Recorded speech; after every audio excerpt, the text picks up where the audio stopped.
Good evening, friends. For the diaspora who has come for especially for this function to Singapore, I welcome you to Singapore.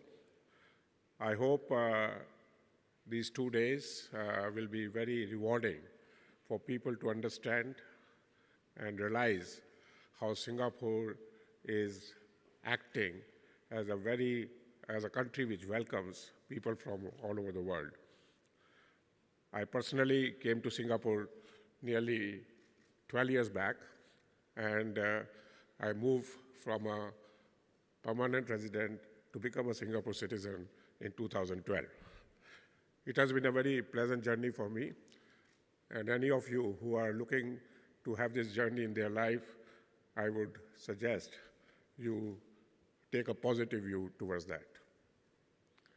Now, we all know that when we are born as human beings, we don't know what citizenship we have, we don't know what religion we have, we don't even know what gender we are. It's as we grow in life, we realize that we are male or female. When we go further, our parents teach us our religion, and I think when we reach the school, that's where we are taught about the nation we are belonging and how good or why that nation is the best nation in the world. But I think that today's world is changed, and we should look at this diaspora issue, which has been there for centuries, in two parts, something which has happened after 2000 and what is before 2000. In the last millennium, the diaspora was there for a different reason. People used to go to various parts of the world for political reasons, for colonizations, for trade, and many other things. But they never made those places their home. It was something they used to go and come back. I think what we see now is a major change where people are able to relocate themselves and be a citizen of the country they choose to be. Especially people from South Asia has one of the largest diaspora population in the world. South Asia, after getting its independence, most of the nations after the Second World War, has been the countries which have largest population of youth, and as such has very competitive environment for the people who live there. It's not easy for a person who is born and raised in India or Pakistan or Bangladesh, as he has to go in a very competitive way in his schools and colleges. The recent marks which you have to get to a good college in India was with a cutoff marks of 99%. So that's the type of competition with which people are living in South Asia. And it's no wonder that when they get the opportunity, they take the courage to move out of South Asia and find their places in different parts of the world. In the past, the natural destination for people from South Asia was US. The United States was one country which welcomed people with open arms, especially people who were ready to compete and make their careers.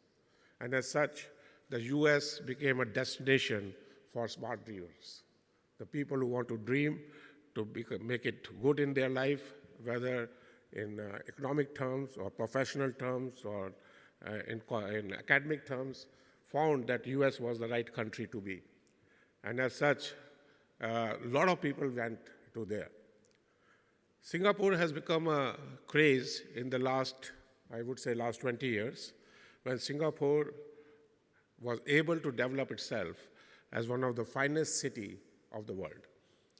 Today, Singapore is a desired destination for people from South Asia. Today, people from South Asia are looking to come to Singapore, not only for the reason of educating themselves, but also from the angle of seeing their professional and business careers. Singapore, in many countries, is seen as a place in Asia is among the top place comparison to UK, London in UK, and New York in US. People from India as well as China and are the largest people who come to Singapore. And because of their population, I think they have become the largest group of diaspora which is living in Singapore. And I think Singapore has to today decide what do they do in future. When I came to Singapore, I used to hear that Singapore has a policy to increase the citizenship in Singapore.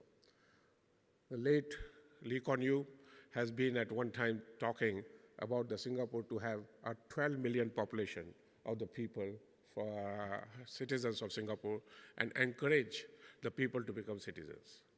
I think that dream, which was there earlier, has been rethought in the recent times. Maybe because of political reason, maybe because of certain things with respect to what diaspora can contribute to Singapore. But I think it's time that Singapore relook at its policy of inviting the people from South Asia and also to give them citizenship. Today I'm told that it's very difficult not only get citizenship, but even PR. Singapore has become restrictive in terms of allowing people from there. And I think this is where I think Singapore has a choice to which kind of diaspora they want. Because when you have more demand and you have less things to offer, you can choose. And I think Singapore, if they choose it well, will get the best of South Asia to come to Singapore. Singapore has been able to create a country where they have nurtured global citizenship. Most of the schools, colleges, which you see here, proudly tell their students that they become a global citizen first and Singapore later. Singapore is one country which has been able to rise above the religion, above the nationality, and to create a culture which is really global. People from various parts of the world find it very easy to stay in Singapore and become a Singapore citizen. I think it is much more inclusive than even countries like USA or UK or even Australia or other countries. Singapore is the most inclusive society. And I know people from South Asia, which may have differences in their countries, but when they come to Singapore, they are one. So whether you are from Pakistan or India or Bangladesh or other countries, you have those differences in those countries, but those differences do not flow in Singapore. In Singapore, South Asia community is very united, very mingled, and very much involved in terms of friendship with each other. And they have been able to be away from the politics of this South Asian country, which is plaguing them with their growth and their problems. And that's the way to do it. But I think diaspora is a very great addition to the culture of any nation. Because diaspora is not of South Asia. This diaspora from South Asia is a global diaspora. They are global citizens. They have choice. A lot of them have lived in various parts of the world, and they choose to come to Singapore. So I'm very, very hopeful that this convention will help Singapore to rethink their policy, to rethink what kind of diaspora they want. I think they should have the right to choose which kind of people they like. That's the right of every nation, that they choose that which kind of people they welcome and which kind of people they avoid to bring to Singapore. That choice should always be with the country which invites the diaspora. But to have more people in Singapore, to have more people as citizens of Singapore, I think will be for the benefit of Singapore. Singapore, I see, is the only very few countries I visit where the local citizenship is less than the people who are here on PR or employment pass. Most of the countries, the citizens are larger in number. And I think this disbalance, which is in Singapore, is not in favor of Singapore.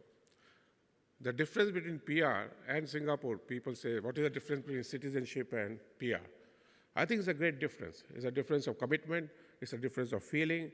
When I became a citizen of Singapore, my whole thinking process changed in terms of what I can do for the Singapore and what I can contribute towards the future of Singapore.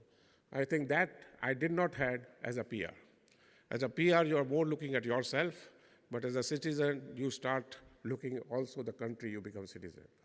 So that's why there's a big difference between the PR and being citizen. And I would even request people from South Asia who are offered citizenships and who are PR to take the citizenship of Singapore. That does not detach them from their own countries. Most of the countries are now offering some form of dual citizenship. In India, we have the overseas citizens of India. I think similarly, these citizens are very much welcome in Pakistan, Bangladesh, or Sri Lanka. So becoming a Singapore citizen does not deprive you of your commitments or of your connection with the countries you come from. But becoming Singapore citizen helps you to become a part of this country which is becoming a first smart nation and which is going to lead the world toward the next few years. And I think that's why I'm very much in favor for diaspora in Singapore to become a Singapore citizens. And I feel that this is in the best interest for both the diaspora and for the Singapore.